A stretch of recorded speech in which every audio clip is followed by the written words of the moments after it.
வணக்கம். And media reports பரபரப்பாக சொல்லக்கூடிய ஒரு விஷயம் ரிஷப் பந்த் அண்ட் குல்தீப் யாதவோட ட்ரேட்.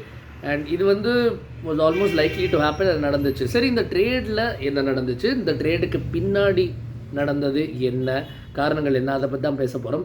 ஆல்சோ இன்னொரு முக்கியமான டெவலப்மெண்ட் என்னென்னா, சௌரவ் காங்குலி முன்னாள் இந்திய கேப்டன், அவருக்கு வந்து ஒரு பெரிய role, potentially director of cricket or head coach அப்படிங்கிற ரோல் டிசியில் இருக்க போகிறதாகவும், அண்ட் யுவராஜ் சிங் முதல் முறையாக ஒரு பெரிய ஹை ப்ரொஃபைல் கோச்சிங் ரோல், ஒரு பேட்டிங் கோச்சாக அவரும் வந்து அப்பாயிண்ட் ஆக போகிறாரு அப்படிங்கிற ஒரு நியூஸும் நம்ம பார்க்குறோம். So what went behind all of this அப்படிங்கிறது ஸ்டெப் பை ஸ்டெப் பார்ப்போம்.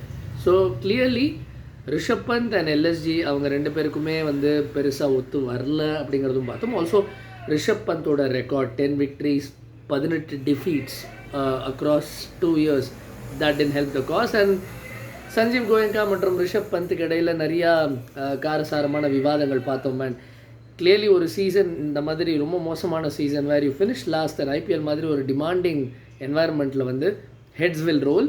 And Rishabh Pant obviously I think இது ஒரு மியூச்சுவல் செப்பரேஷன் மாதிரி தான் தெரியுது.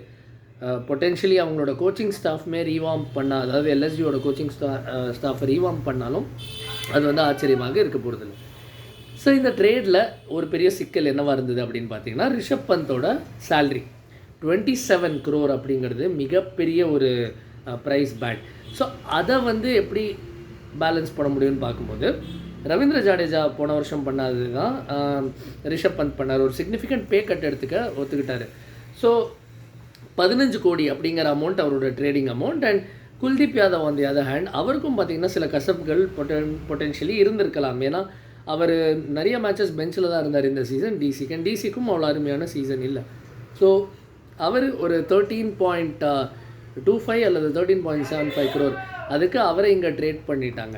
ஸோ இதெல்லாம் முடிஞ்சக்கப்புறம் பார்த்தீங்கன்னா ரெண்டு டீம்ஸ்க்குமே, எல்எஸ்ஜிக்குமே டிசிக்குமே பர்ஸில் வந்து கொஞ்சம் பணம் கூடியிருக்கும். பட் பணத்தை தாண்டி I think they also got the players they wanted. The players also have gone back to where they wanted. Now Rishabh Pant வந்து ஒரு 2 வருஷத்துக்கு முன்னாடி மெகா ஆக்ஷனுக்கு முன்னாடி டிசியை விட்டுட்டு போனார் எல்எஸ்ஜிக்கு. ஓப்பன் ஆக்ஷன் போனார். அங்கே எல்எஸ்ஜி வந்து இவரை அந்த ரெக்கார்ட் பிரேக்கிங் 27 கோடிக்கு வாங்கினார். சில ரிப்போர்ட்ஸின் அடிப்படையில் ஏன் ரிஷப் பந்த் போனார் அப்படிங்கிறதுக்கு 2-3 காரணங்கள் சொல்லப்படுது. அதில் ஒரு முக்கியமான காரணம், அவர் வந்து சில சாய்ஸ் ஆஃப் கோச்சிங் ஸ்டாஃப் எனக்கு இந்த மாதிரி வேணும் அப்படின்னு கேட்டாரா, அது வந்து அப்போது ஒத்துக்கப்படலை. அண்ட் டிசியில் ஒரு ப்ராப்ளம் இருக்குது. ப்ராப்ளம்னு சொல்லலாம், இல்லை ஒரு சினாரியோன்னு சொல்லலாம். அங்கே வந்து உங்களுக்கு 2 ஓனர்ஷிப் குரூப்ஸ் இருக்காங்க. ஜிஎம்ஆர் இருக்காங்க, ஜேஎல்டபிள்யூ இருக்காங்க. ஸோ 2 பேருமே பார்த்தீங்கன்னா ஆல்டர்னேட் பண்ணுவாங்க 2 years டேர்ம்.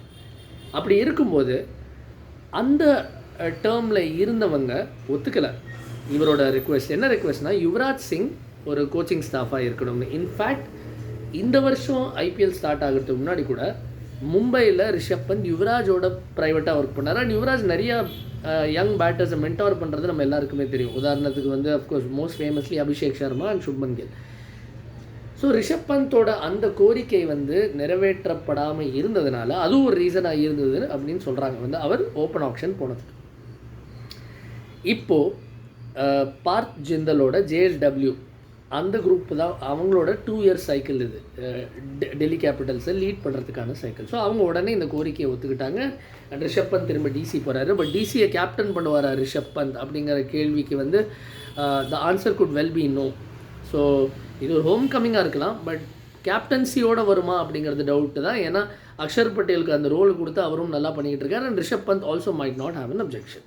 குல்தீப்புக்கு என்ன ஒரு இஷ்யூனா, அவர் வந்து பொட்டென்ஷியலி மேட்சஸ் நிறைய கிடைக்கல டிசிக்கு அவர் ஆடும்போது லாஸ்ட் இயர். ஸோ கண்டிப்பாக அது ஒரு ஃபேக்டராக இருந்திருக்கலாம். அண்ட் டிசிலையும் en masse coaching staff revamp பண்ணுறதையும் நம்ம பார்க்கலாம். வேணுகோபால் ராவ், ஹேமந்த் பதானி, முனாஃப் பட்டேல், அந்த ஆல் இண்டியன் க்ரூ ரீவார்ம் ஆகிறதுக்கான வாய்ப்பு இருக்குது. ஒரு ரிப்போர்ட்டின் அடிப்படையில் அனில் கும்ப்ளேவோடையும் அவங்க பேசிக்கிட்டு இருக்காங்க அப்படிங்கிறத நம்ம பார்த்தோம்.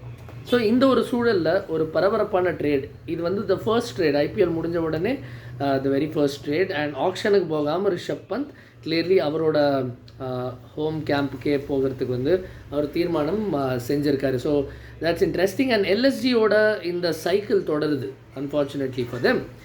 ஏன்னா கேஎல் ராகுல் இதே மாதிரி தான் அவர் வெளியேறினார். அவருக்கும் ஓனர் சஞ்சீவ் கோயங்காவுக்கும் இடையில் ஒரு காரசாரமான விவாதம் நடந்தது. அதை தொடர்ந்து அவர் வெளியில் போனார். இப்போ ரிஷப் பந்த் வெளியில் போகிறாரு. ஸோ வாட் ஹோல்ட்ஸ் நெக்ஸ்ட் எல்எஸ்ஜிக்கு அப்படிங்கிறத பார்க்க போகிறோம். And let's not forget that Rishabh பந்துக்கு டிசி மட்டும் இல்லை, கொல்கத்தா நைட் ரைடர்ஸும் ஒரு பெரிய டிமாண்டு வச்சதா இந்த ட்ரேடுக்கு வந்து அவங்களும் ரொம்ப ரொம்ப ஆர்வமாக இருந்ததாக சொல்லப்படுது. ஹவெவர் ரிஷப் பந்தோட கண்டிப்பாக இருந்திருக்கு.